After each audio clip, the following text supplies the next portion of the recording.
அனைவருக்கும் வணக்கம். இன்றைக்கி நம்ம பார்க்க போகிறது ஹோட்டல் ஸ்டைல் சாம்பாருங்க. இந்த சாம்பார் இட்லி தோசை எடுத்து தொட்டு சாப்பிட ரொம்பவே டேஸ்ட்டாக இருக்கும். அது எப்படி செய்யலான்னு பார்க்கலாங்க. அதுக்கு முன்னாடி என்னோடய வீடியோ உங்களுக்கு பிடிச்சிருந்ததுன்னா ப்ளீஸ் ஷேர் பண்ணுங்கள், லைக் பண்ணுங்கள், சப்ஸ்கிரைப் பண்ணுங்கள். நீங்கள் கொடுக்குற லைக் அண்ட் சப்ஸ்கிரைப் கண்டிப்பாக என்னுடைய லைஃப்பை லீட் பண்ண ரொம்பவே ஹெல்ப்பாக இருக்கும்னு நம்புகிறேன். ஸோ என்னோடய சேனலை லைக் பண்ணுங்கள். ஒரு மிக்சர் ஜாரில் மூணு தக்காளி, பூண்டு, 3 காஞ்ச மிளகாய், 1 டேபிள் ஸ்பூன் வரமல்லி, 1 டீஸ்பூன் ஜீரகம், 2 டீஸ்பூன் சாம்பார் பொடி, இதை வீட்டில் அரைச்ச சாம்பார் பொடி. இதை நல்லா ஃபைன் பேஸ்ட்டாக அரைச்சி எடுத்துகிட்டு வந்துடலாம். ஒரு கடாய் வைங்க, நல்லா ஹீட் பண்ணுங்கள். எண்ணெய் 1 டேபிள் ஸ்பூன் எண்ணெய் ஊற்றி நல்லா ஹீட் பண்ணுங்கள். ஹீட் பண்ணிவிட்டு 1/2 டீஸ்பூன் கடுகு, 1/2 டீஸ்பூன் ஜீரகம், 1/4 டீஸ்பூன் வெந்தயம். கட்டாயம் வெந்தயம் சேர்க்கணும், அப்போ தான் இந்த ஹோட்டல் சாம்பாருக்கு டேஸ்ட் கொடுக்கும். 2 காஞ்ச மிளகாய் புளிசாவே சேர்த்துக்கலாம்.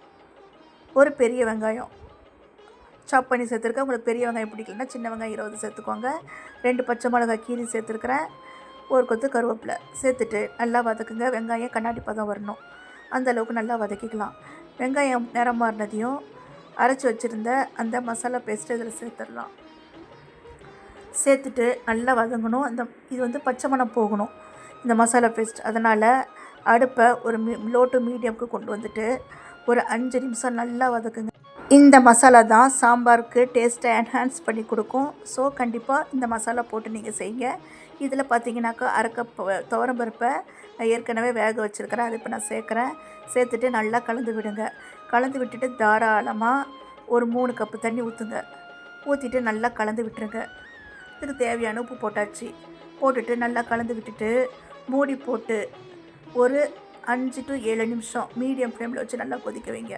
சூப்பராக சாம்பார் ரெடி ஆயிடுச்சு. இப்போ மல்லித்தலை போட்டுட்டு ஆஃப் பண்ணிக்கலாம். இட்லியோட ஊற்றி சர்வ் பண்ணுங்கள். அப்புறம் சொல்லுவீங்க இது எவ்வளோ டேஸ்ட்டாக இருக்குதுன்னு. ப்ளீஸ் வீடியோ பிடிச்சிருந்தா லைக் பண்ணுங்கள், ஷேர் பண்ணுங்கள், சப்ஸ்கிரைப் பண்ணுங்கள். நன்றி, வணக்கம்.